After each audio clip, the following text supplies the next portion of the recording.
Bienvenue donc dans la dernière partie de ce chapitre L'homme face aux micro-organismes, euh, dans laquelle on va voir les méthodes pour éviter les infections liées principalement aux bactéries mais aussi aux virus. Alors, comment empêcher les infections? Eh bien, on va voir plusieurs méthodes. La première consiste tout simplement à empêcher l'entrée donc des microbes dans le corps.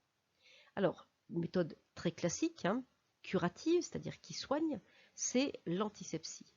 Vous venez par exemple de vous couper, vous êtes tombé, eh bien on va appliquer un antiseptique, donc l'alcool, l'eau oxygénée, la bétadine, le daquin, l'éosine, peu importe, en tout cas on va essayer de détruire les microbes présents dans votre plaie. Donc première méthode pour empêcher une infection, c'est logique, il y a une ouverture, la barrière est franchie, eh bien on va tout simplement désinfecter la plaie par un antiseptique. Alors, méthode également, pour empêcher la pénétration des microbes dans le corps, c'est d'utiliser de la prévention. Là, on va éviter que les barrières soient franchies, on va faire en sorte effectivement qu'il n'y ait pas de contact, pas de franchissement de barrières et parfois même dans des méthodes un peu extrêmes comme l'asepsie, on va essayer d'éliminer la présence de tous les micro-organismes dans un lieu donné par stérilisation. Ce que l'on veut, c'est le milieu vraiment ici stérile complet. Alors, ça concerne pour nous dans notre chapitre principalement le domaine médical, les blocs opératoires ici, mais ça pourrait être aussi les mêmes conditions chez un tatoueur, où on a quand même une aiguille qui franchit la peau, qui passe à travers la peau, qui pique, donc on a automatiquement une barrière naturelle qui est franchie, donc il y a un risque très fort de contamination et ensuite d'infection donc du tatouage.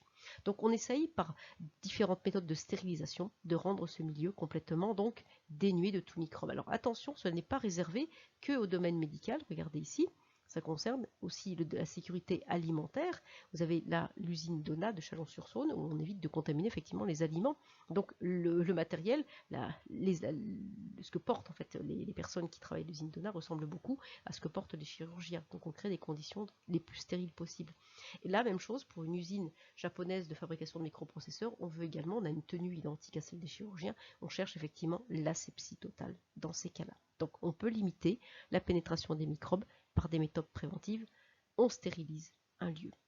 Deuxième chose, on peut aussi faire un peu de prévention et éviter, dans le cadre par exemple d'une sexualité, d'être contaminé par des microbes responsables d'IST, c'est-à-dire d'infections sexuellement transmissibles.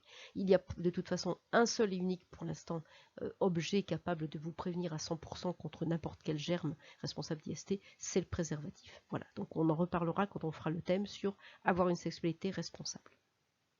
Ensuite, on peut aussi lutter contre les infections si le microbe a réussi à franchir les barrières, si on n'a pas eu le temps de désinfecter une plaie, si on n'a pas été dans un milieu stérile total, ou alors si on n'a pas mis de préservatif, eh bien, il y a peut-être une infection bactérienne. C'est ce qui nous intéresse. On ne va pas parler des virus maintenant, mais simplement des bactéries. Certains médicaments vont pouvoir lutter contre la prolifération des bactéries, donc contre l'installation d'une infection ou lutter contre l'infection elle-même. Alors, vous avez ici une photographie de ce qu'on appelle un antibiogramme. L'antibiogramme, c'est un moyen de tester l'efficacité de plusieurs antibiotiques. Si vous en avez un, donc 1, 2, 3, 4, 5 différents, vous avez les noms ici, la gentamicine, d'accord, donc avec un certain dosage. Ensuite, au centre, ce même antibiotique, mais avec un dosage évidemment plus important. À gauche, l'amoxicilline et l'acide clavulanique, excusez-moi, et puis à droite l'oxacilline et en bas l'amoxicilline. Donc il y a peut-être des noms que vous connaissez. Bon, on a fait même aussi à gauche une association entre plusieurs antibiotiques. Donc on place cet antibiotique dans une boîte de pétri sur laquelle on a mis un milieu gélosé et on a cultivé des bactéries. Alors, ces bactéries, là pour l'instant, c'est le staphylocoque doré, Staphylococcus aureus. Et on regarde après un certain temps quels sont les antibiotiques qui ont été efficaces. Alors ceux qui ont été efficaces dans le cas de notre exemple, eh bien c'est d'abord le plus efficace, c'est celui qui est au centre. D'accord, donc c'est la gentamicine pour l'instant avec un dosage de 500 microgrammes. On voit également 3 antibiotiques quand même très efficaces. C'est en haut la gentamicine avec un autre dosage, et puis à gauche donc l'association amoxicilline et acide clavulanique. Et à droite, on remarque, donc l'amoxicilline a un petit effet quand même, hein, beaucoup moins important que les autres, mais détruit quand même pas mal de staphylocoques. Mais celui qui est complètement inefficace, regardez celui qui est à droite, c'est l'oxacilline, qui évidemment n'agit absolument pas sur les staphylocoques dorés. Donc ça permet, on peut faire ces antibiogrammes pour tester effectivement l'efficacité. Alors on verra aussi au cours d'une activité qu'on fait ces tests pour vérifier quel antibiotique peut encore être efficace? Parce qu'à force d'utiliser les antibiotiques, on a fini par rendre les bactéries résistantes. Donc ça, on en reparlera plus tard de cette histoire de résistance aux antibiotiques. Donc en cas d'infection déjà installée, les antibiotiques appropriés vont détruire des bactéries en les faisant éclater. Regardez bien. On a ici la courbe de croissance des bactéries, rappelez-vous, on l'avait vu donc dans la partie précédente, avec cette phase de latence, une croissance très importante, donc on est encore dans la contamination, et tout d'un coup, on a ce palier l'infection. Tant qu'il y a des éléments nutritifs, eh bien, la bactérie va continuer à se développer. D'accord? Donc ça, c'est très important.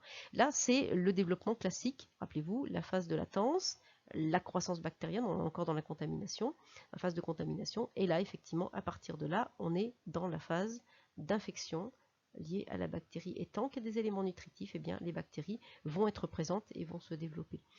S'il n'y a plus d'éléments nutritifs, n'oubliez pas que la courbe va ensuite s'infléchir, il va y avoir un déclin. Mais s'il faut attendre qu'il n'y ait plus d'éléments nutritifs pour pouvoir attendre le déclin des bactéries, on peut attendre longtemps. Donc ils nous envahissent, rappelez-vous, elles nous envahissent, ces bactéries, parfois certaines aussi libèrent des toxines.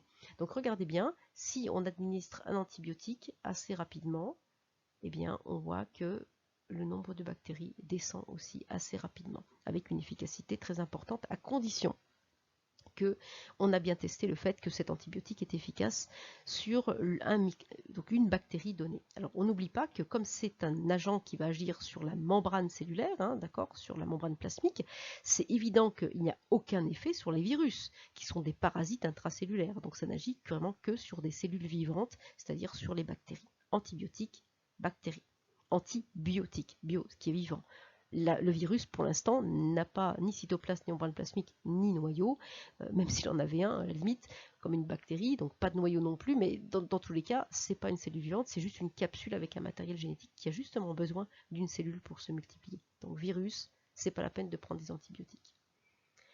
Alors, pour résumer, on a des risques de contamination et d'infection ici à gauche.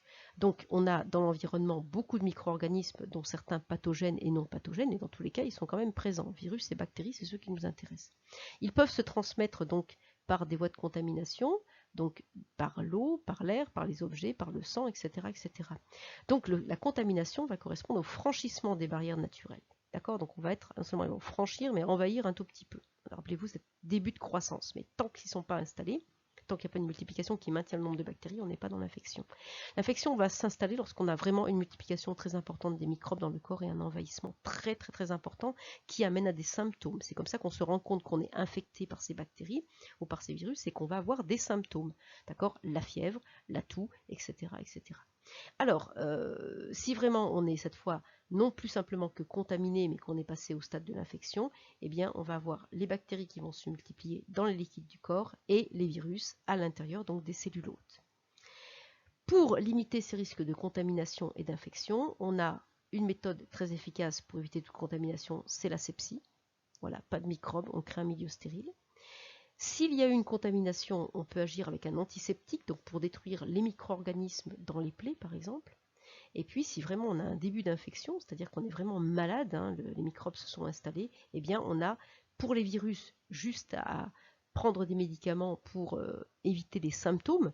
Voilà, contre la fièvre trop élevée, contre la toux, on limite les symptômes, mais c'est quand même notre corps qui lutte tout seul.